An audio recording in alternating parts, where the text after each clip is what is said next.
नमस्कार, TV news की आज की बड़ी खबरों में आपका स्वागत है। मैं हूं आपके साथ नेहा। आज हम इस बुलेटिन में जानेंगे क्या टैरिफ बढ़ाने का फैसला पड़ गया उल्टा, देखेंगे क्यों बिहार में पुलिस ने 44 बदमाशों को किया गिरफ्तार, एक नजर डालेंगे बिहार चुनाव को लेकर खट्टर के ऐलान पर, देखेंगे क्यों मंत्रियों पर भड़क गए यूपी बिहार में विधानसभा स्पीकर, बात करेंगे संभल मस्जिद को लेकर भी, और आखिर में बात करेंगे यूपी विधानसभा की जहां विधायक को लेकर मचा है बवाल।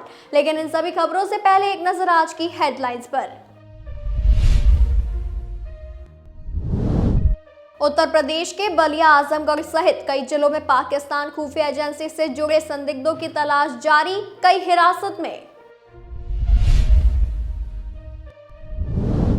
महाकुंभ के दौरान लापरवाही बरतने वाले अधिकारियों पर अब शुरू हुआ एक्शन, डॉक्टर भी हुआ सस्पेंड। दिल्ली के जाने माने स्कूल में पढ़ने वाले 11वीं के छात्र ने परीक्षा से बचने के लिए किया 2000 किलोमीटर का सफर, झुग्गी में रहकर कर रहा था मजदूरी। छत्तीसगढ़ के बीजापुर में एक इनामी नक्सली ने अपनी पत्नी और बच्चे के साथ पुलिस स्टेशन आकर किया सरेंडर, 8 लाख रुपए का था इनाम। जम्मू कश्मीर विधानसभा में आज बजट सत्र का दूसरा दिन, एनसी नेता की टिप्पणी पर सदन में हुआ जोरदार हंगामा। दिलीप जायसवाल फिर बनेंगे बिहार बीजेपी के अध्यक्ष, बता दें आज मनोहर लाल खट्टर करेंगे इसका ऐलान। मध्य प्रदेश की राजधानी भोपाल के सभी प्रमुख मार्गों पर महापुरुषों के नाम से बनेंगे द्वार, सीएम मोहन यादव का बड़ा ऐलान। किसान नेताओं पर फिर भड़के भगवंत मान, बोले धरनों का राज्य बनता जा रहा है पंजाब। वहीं मध्य प्रदेश में आज विद्या भारती प्रशिक्षण शिविरों का उद्घाटन करेंगे RSS chief Mohan Bhagwat, artificial intelligence के गुण भी बताएंगे। माधवी बुच पर एफआईआर दर्ज नहीं होगी, हाईकोर्ट की रोक, शेयर फ्रॉड के आरोप लगे थे, स्पेशल कोर्ट ने केस दर्ज करने का आदेश दिया था। अमेरिका ने यूक्रेन की सभी सैन्य मदद रोकी, ट्रंप जेलेंस्की की बहस के 3 दिन बाद ऐलान, यूएस प्रेसिडेंट बोले जेलेंस्की शांति नहीं चाहते। प्रधानमंत्री नरेंद्र मोदी ने हाल ही में किया जामनगर में स्थित वनतारा वन्यजीव बचाव केंद्र का दौरा, वहीं अनंत अंबानी ने खुद कराई वनतारा की विजिट। वहीं ये तो थी आज की हेडलाइंस। अब चलिए बात करेंगे आज की बड़ी खबरों की। अमेरिकी राष्ट्रपति डोनाल्ड ट्रंप ने मंगलवार से मैक्सिको और कनाडा से आयातित वस्तुओं पर 25% टैरिफ लागू कर दिए हैं। साथ ही चीन से आयातित वस्तुओं पर पहले से लागू 10% टैरिफ को बढ़ाकर अब 20% कर दिया गया है। इन टैरिफ का उद्देश्य इन देशों से अमेरिका में फेंटानिल और अन्य अवैध दवाओं की तस्करी को रोकना है। ये टैरिफ मूल रूप से पिछले महीने लागू होने वाले थे, लेकिन इनमें 30 दिन की रोक लगी थी। रिपोर्ट के अनुसार कनाडा के प्रधानमंत्री जस्टिन ट्रूडो ने अमेरिकी टैरिफ के जवाब में मंगलवार से अमेरिकी वस्तुओं पर 25% टैरिफ लगाने की घोषणा की है, जो 30 बिलियन कनाडाई डॉलर मूल्य की वस्तुओं पर लागू होगी। यदि अमेरिकी टैरिफ वापस नहीं लिए जाते हैं तो कनाडा अगले 21 दिनों में अतिरिक्त 125 बिलियन कनाडाई डॉलर मूल्य की अमेरिकी वस्तुओं पर भी टैरिफ लगाएगा। बता दें, ट्रूडो ने कहा कि कनाडा के टैरिफ तब तक लागू रहेंगे जब तक अमेरिकी व्यापारिक कार्यवाही वापस नहीं ली जाती, और यदि ऐसा नहीं होता है तो वे अन्य गैर टैरिफ उपायों पर भी विचार करेंगे। मैक्सिको की राष्ट्रपति क्लाउडिया शिनबाम ने कहा कि उनका देश अमेरिकी टैरिफ के प्रभावी होने की स्थिति में प्रतिक्रिया देने के लिए तैयार है। हालांकि उन्होंने विशेष उपायों का विवरण नहीं दिया, लेकिन संकेत दिया है कि मैक्सिको के पास बैकअप योजनाएं हैं। इन टैरिफ के कारण उत्तरी अमेरिका में आर्थिक मंदी की आशंका बढ़ गई है। अमेरिकी शेयर बाजार में भी गिरावट देखी गई है, जिससे वैश्विक आर्थिक स्थिरता पर प्रश्न चिन्ह लग गया है। अमेरिका, कनाडा, मैक्सिको और चीन के बीच बढ़ते व्यापारिक तनाव से वैश्विक अर्थव्यवस्था पर गंभीर प्रभाव पड़ सकता है। बिहार के नालंदा में पुलिस का बड़ा एक्शन देखने को मिला है। जिले में अपराध और अवैध गतिविधियों पर नकेल कसने के लिए पुलिस ने सोमवार की रात विशेष अभियान चलाया।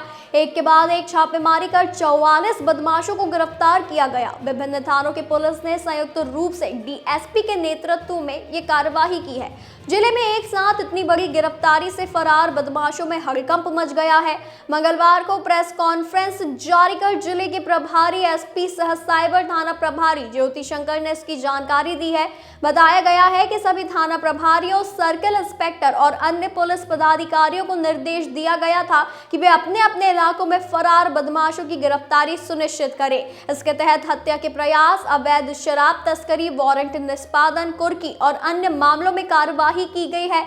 चंडी थाने की पुलिस ने लूट के मामले में आरोपी डोगन यादव को गिरफ्तार किया है। सरमेरा थाने की पुलिस ने आर्म्स एक्ट के तहत हुसैना गांव से अखिलेश यादव और लल्लू यादव को गिरफ्तार किया है। इनके पास से एक कट्टा और जिंदा कारतूस बरामद हुआ।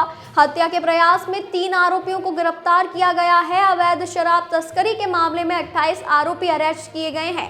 अन्य मामलों में मिलाकर कुल 44 गिरफ्तारियां की गई है। बता दें कि केंद्रीय मंत्री मनोहर लाल खट्टर ने बिहार के मुख्यमंत्री नीतीश कुमार को लेकर बड़ा बयान दिया है।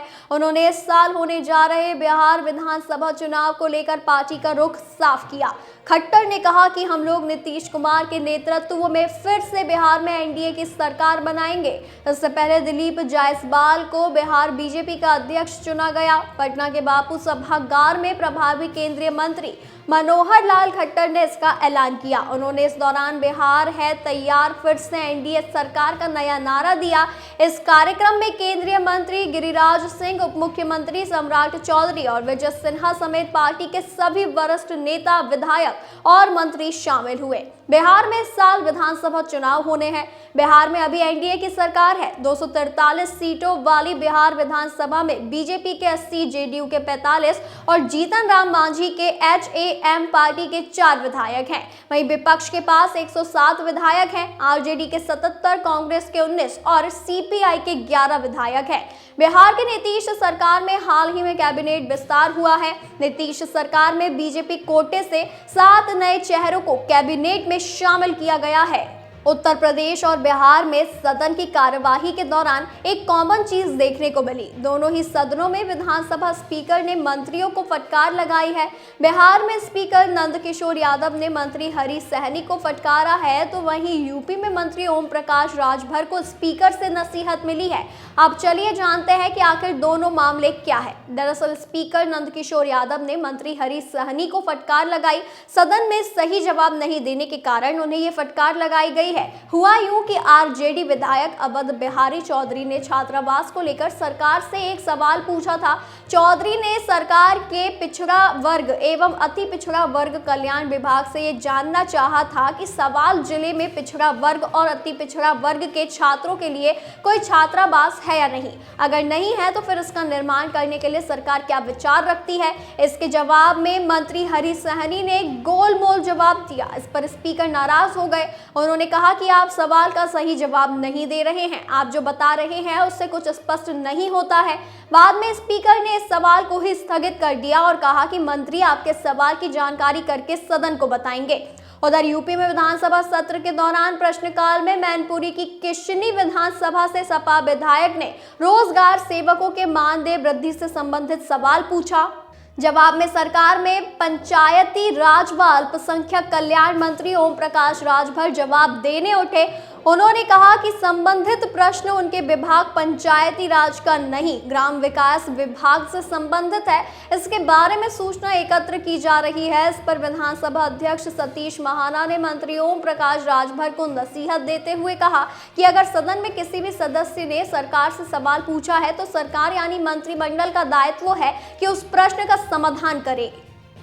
इलाहाबाद हाईकोर्ट में मंगलवार को संभल स्थित शाही जामा मस्जिद से संबंधित सफेदी और सफाई की मांग वाली याचिका पर सुनवाई हुई। इस दौरान हाईकोर्ट ने आदेश में संभल मस्जिद की जगह विवादित ढांचा लिखा।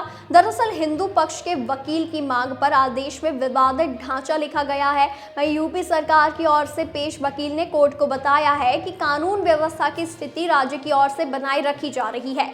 सुनवाई के दौरान वकील हरिशंकर जैन ने कोर्ट से मस्जिद को विवादित संरचना के रूप में संदर्भित करने के लिए कहा, जिसके बाद जस्टिस रोहित रंजन अग्रवाल ने स्टेनो से विवादित ढांचा शब्द लिखने को कहा।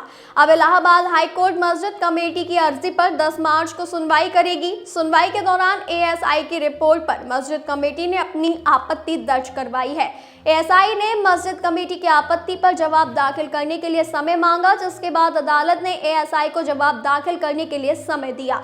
मस्जिद कमेटी का कहना है कि मस्जिद की साफ सफाई शुरू हो गई है, लेकिन नमाज के लिए सफेदी की भी इजाजत दी जाए। इसके अलावा मस्जिद समिति ने हाईकोर्ट से एएसआई की रिपोर्ट खारिज करने की मांग की है और कहा है कि एएसआई गार्जियन है, मालिक नहीं। एएसआई के वकील ने कहा कि हमने सफेदी की जरूरत मस्जिद में नहीं देखी है। पिछली सुनवाई में एएसआई ने अपनी रिपोर्ट में कहा था कि सफेदी की जरूरत नहीं है, सफाई कराई जा सकती है। हाईकोर्ट ने मस्जिद कमेटी को एएसआई की रिपोर्ट पर आपत्ति दाखिल करने की अनुमति दी थी। दरअसल संभल की जामा मस्जिद प्रबंधन समिति ने अर्जी दायर की है और अर्जी में रमजान महीने के मद्देनजर संभल की जामा मस्जिद की सफेदी और सफाई की मांग की गई है। उत्तर प्रदेश विधानसभा का बजट सत्र चल रहा है। सत्र के 9वें दिन मंगलवार सत्र की शुरुआत हुई। विधानसभा अध्यक्ष सतीश महाना आसन पर बैठे और विधानसभा का एक वाकया बताया जिसने सभी को हैरान कर दिया। उन्होंने बताया कि किसी विधायक ने सदन में ही मसाला थूका है। इस पर विधानसभा अध्यक्ष ने कड़ी नाराजगी जाहिर की और इसे अनुशासनहीनता करार दिया। हालांकि उन्होंने पान मसाला थूकने वाले विधायक का नाम उजागर नहीं किया है। विधानसभा अध्यक्ष ने कहा कि आज सुबह मुझे सूचना मिली कि हमारे किसी माननीय सदस्य ने विधानसभा के हॉल में पान मसाला खाकर वहीं अपनी सेवाएं दे दी है। यह सुनकर मैं यहां आया था और साफ सफाई करवाई थी। मेरा सभी सदस्यों से निवेदन है कि अगर आगे से वे अपनी किसी भी साथी को ऐसा करते देखे तो वो लोग उनको रोक दें। ये हम सब की विधानसभा है, सिर्फ अध्यक्ष की नहीं है। इसे स्वच्छ और गरिमामय बनाए रखना हम सभी सदस्यों की जिम्मेदारी है। विधानसभा अध्यक्ष सतीश महाना ने विधायकों को नसीहत दे दी है और कहा है कि जिसने ये कृत्य किया है उसकी पहचान हो चुकी है। यदि वह स्वयं आगे आकर अपनी गलती स्वीकार कर लेता है तो ठीक, अन्यथा मुझे उसे बुलवाना पड़ेगा। विधानसभा में इस तरह की घटना पहली बार सामने आई है। विधानसभा का बजट सत्र 5 मार्च तक चलेगा। 5 मार्च तक विधानसभा और विधान परिषद दोनों चलती रहेंगी। सत्र समाप्त होने से पहले इस घटना ने कई सवाल खड़े कर दिए हैं। ऐसे में सवाल उठता है कि आखिर जिस विधायक ने पान मसाला थूका है क्या वह सामने आएगा। इससे पहले सोमवार को विधानसभा सत्र के दौरान सदन में काफी गहमा गहमी देखने को मिली थी। वहीं ये तो थी आज की हमारी कुछ खास और बड़ी खबरें। ऐसी ही जानकारी के लिए बने रहिए डीवी न्यूज के साथ।